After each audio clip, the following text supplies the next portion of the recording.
Hi everyone, welcome to the fun awkward wedding of Eunice and YinZeong. There's a photo booth at the back, so please take as many pictures as you want. First of all, I would like to thank all of you for making your way to Ipoh for this dinner. For those who came all the way from KL, welcome back to Ipoh! I know you probably just came here last month with your friends, but whatever.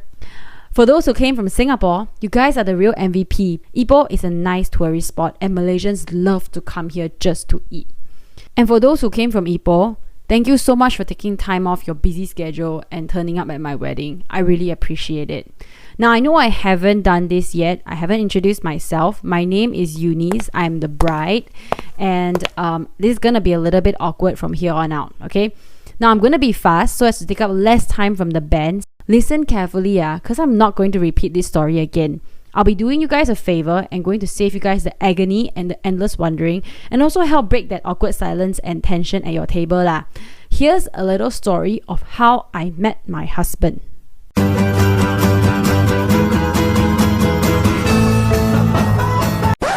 等一下，他们还不懂我们是谁，你这样快就讲我们假认识咩？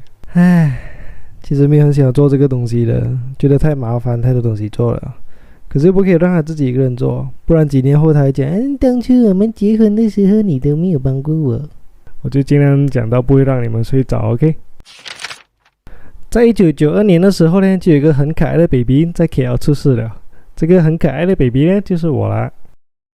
在2年过后，1994年的时候呢，我一家人就搬了去怡保。在同一年呢，又有另外一个很可爱的 baby 出世了。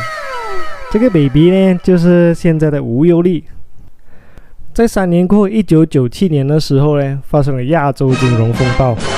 哇，当时真的是非常凄惨啊！各大国家货币贬值，企业倒闭，很多人失去工作，还有社会经济萧条。当然，这对于当时天真幼稚的我们一点影响都没有啦。我们还这么小，哪里懂这些东西？我们还过着我们无忧无虑的童年生活。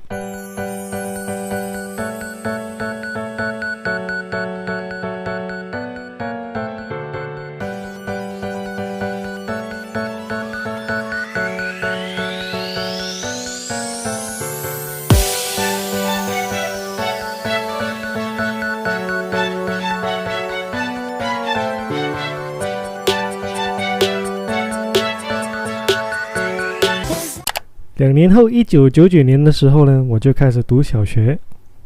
那时候在三德小学读1年级，也开始了我人生中全男校的第1年。4年后，2005年的时候，我就从三德小学转去三德中学，开始了我另外5年的男校生涯。这也是为什么我到现在都不敢跟女生说话的原因。不过还好，当时也加入了华乐团，得空到处去表演一下。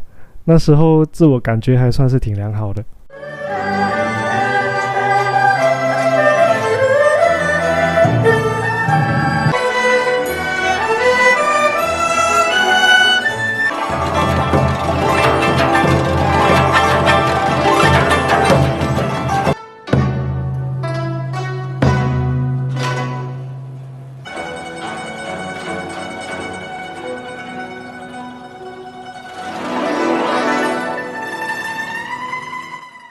时隔2年后，Eunice也从小孩子长大变成了美女，也转去中学了。听说 Eunice 在中学的时候呢，又代表学校参加歌唱比赛啦，又参加跳舞比赛啦。哇，原来是个 cool kid 来的哦。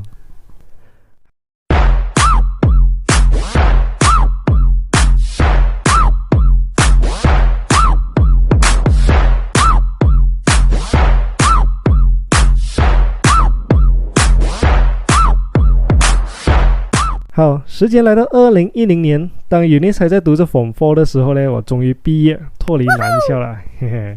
当时对未来很有抱负的我，来到 KL APU 读大学，我选了 Engineering， 一个男生占了98%的课。当我第一天去上课的时候，我一看到我的同班同学，我就心想，哇，这熟悉的场景啊，和中小学的时候没什么两样。不过好歹也是离乡背井的来到首都求学。算是这样啦。你们是不是想问我终于来到 KL 了，我是不是在这里认识 Eunice 的嘞？人生哪里有这么容易啦？到2年过后2012年的时候 Eunice 终于中学毕业，然后开始上大学。没有想到的是，她去 Utah 竟然也是选择了 engineering 哦。可是和我完全相反的是，她的同班同学竟然98%都是女生啊！你不信你们看看15号桌子，你看，我相信那些男的都不是她同班同学来的。2015年的时候，我终于大学毕业，结束了我的求学生涯，然后就开始了我人生中第一份工作。那时候我在特康夏阿朗当一个小小的工程师，每天都过着早9晚5的生活，感觉生活就是那么的庸庸碌碌，平平无奇。一直到2016年。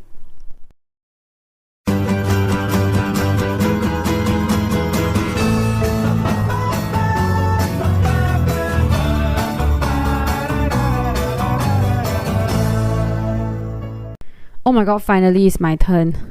So it all started in 2016 when I was in the 3rd year of my engineering degree and had to do a 3-month internship program. You also can guess lah, I went to the same company he was working at lor. Here are some important things that they got me doing as an intern. Reading and laminating name tags. Life was good. Finally, in my 3rd week into this internship, I met him. We didn't talk much aside from the fact that we were both vegetarians at that time, trying to live a life with all our meat-eating colleagues. He was a very shy person, very quiet. Every time I tried to talk to him, it kind of felt like I was invading his privacy. One day, I got into a very bad car accident in Shah Alam on the way home. Wait I just realized that my parents don't know about this accident. Sorry, Mom and Dad. It's been over 6 years lah. Tonight's a beautiful night to forgive and forget, right? Okay, back to the accident. By very bad, I don't mean that my car was in a very bad condition. The person's car was fine. My car was fine-ish. I just got screwed so badly by the makcik that I crashed into. She yelled at me so loud at the side of the road, threatening me that her husband's gonna get mad because it's his car, that I should pay for it, yada yada yada. I freaked out lah. In the end, we agreed that we will fix her car in Klang the next day.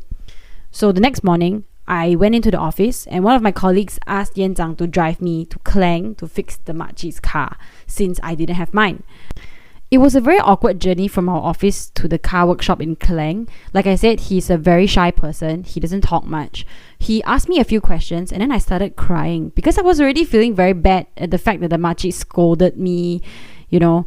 So he freaked out and I was embarrassed, and then the entire car ride was silent after that. Very awkward.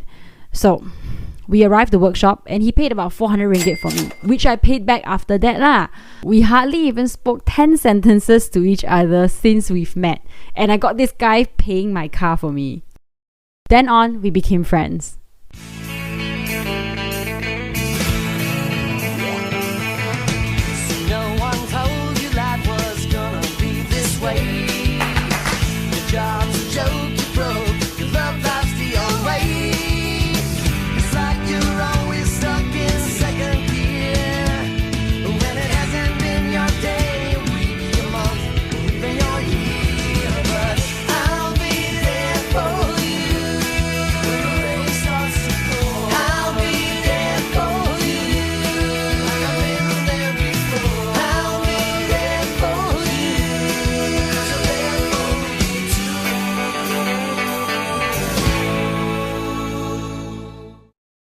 If you were wondering, back in the office as an intern, I had upgraded to engraving nameplates. Yes!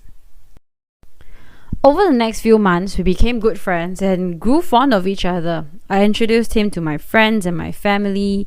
I had a great time talking to this shy guy. But before I knew it, my internship was ending soon. After my internship, I went back to school.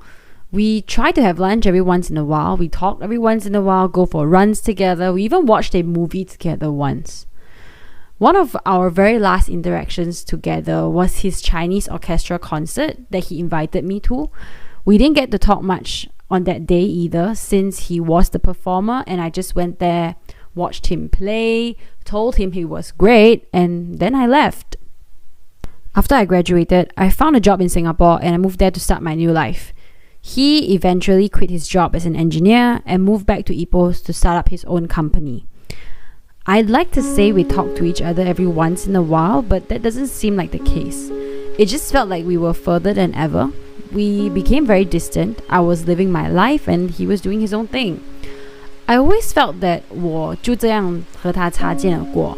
Like, there are so many things that could have gone wrong in our timeline, and it took so much 缘分 for me to meet the one. And I didn't do anything to make him stay. In July of 2019, I thought about him and decided to say hi. My friends and I were planning a short trip back to Ipoh.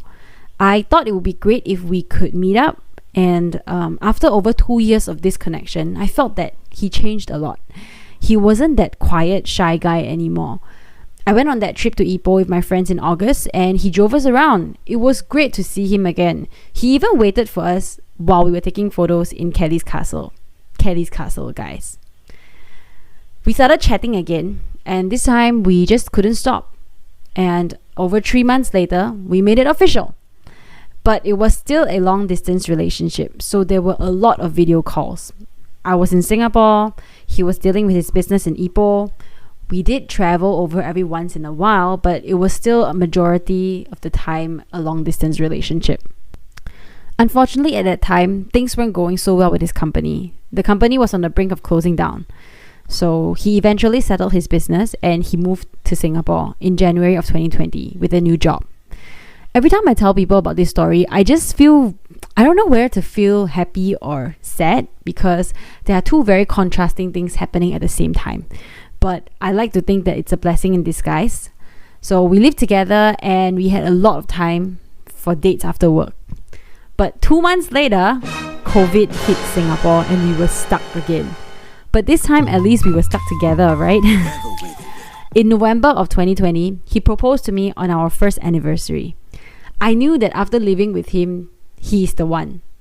And of course, I said yes lah. Otherwise, we won't be here today, right? I hope you guys enjoyed this little story time, and I hope I didn't take up much time from the band. Thanks again for coming all the way here for my wedding. Let's take lots of photos later. Bye!